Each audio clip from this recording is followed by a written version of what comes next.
questions.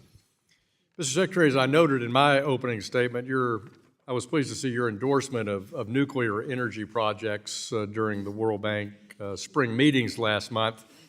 And on a bipartisan basis, this committee recently passed my International Nuclear Energy Financing Act, which would establish trust funds at the World Bank, the European Bank for Reconstruction and Development, and potentially other multilateral development banks.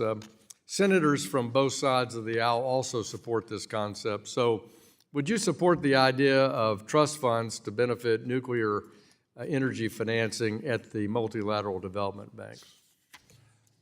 Mr. Chairman, this administration supports an across-the-board effort to increase the nuclear power for civilian use throughout the world, and we think that the World Bank should make that a key effort. Thank you.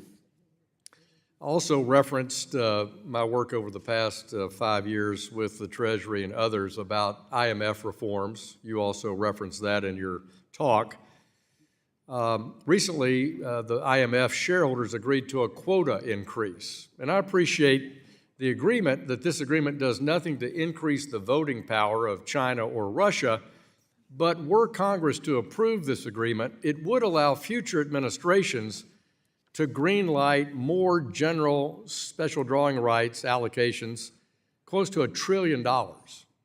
And that would mean $60 billion of new unconditional liquidity for the Chinese Communist Party, $25 billion for Moscow, and $7 billion each for the regimes in Caracas and Iran, with no sign-off from Congress.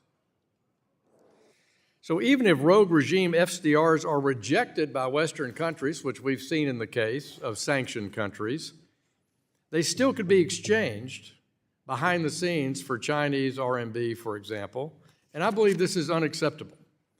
Would Treasury, under your leadership, work with me to reform the SDR allocation process at the IMF? Mr. Chairman, we believe the SDR process at the IMF should serve the goals of the United States of America and not other states.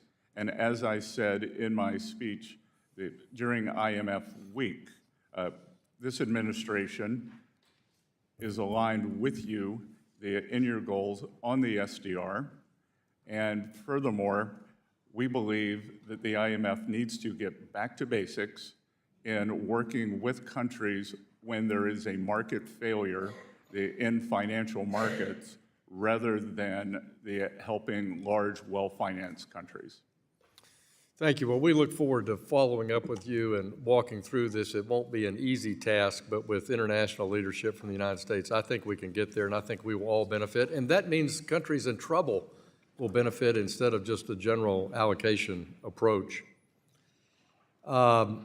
The president, since he's been in office, has championed high-profile investment issues revolving China. As everyone knows, he's been negotiating U.S. investors' acquisition of control, for example, over TikTok. In his State of the Union address, President Trump announced a major investment would see Americans take control of 2 ports near the Panama Canal that are currently owned by a Hong Kong-based business. I'm concerned that recently established outbound investment restrictions could make deals like this even more challenging.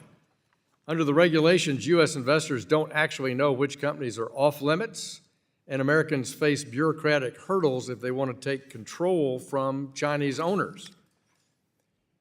What are your views on revising outbound program to change this? Since the president wants strategically to see American investors take control perhaps of some Chinese-owned entities, how do we make sure we get outbound rules right? Mr. Chairman, I want to thank you and the members of this committee for leadership on this. I had a very good discussion with 2 members yesterday where we talked about the importance of establishing either red light or green light and not having a yellow zone for outbound investment. The outbound investment security program is an important national security tool in our effort to restrict the PRC from exploiting the benefits of U.S. investment.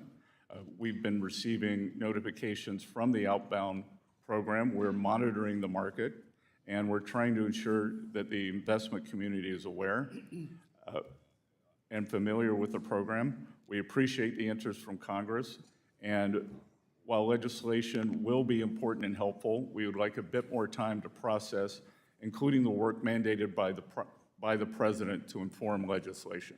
I appreciate that. We look forward to working with you. I yield back.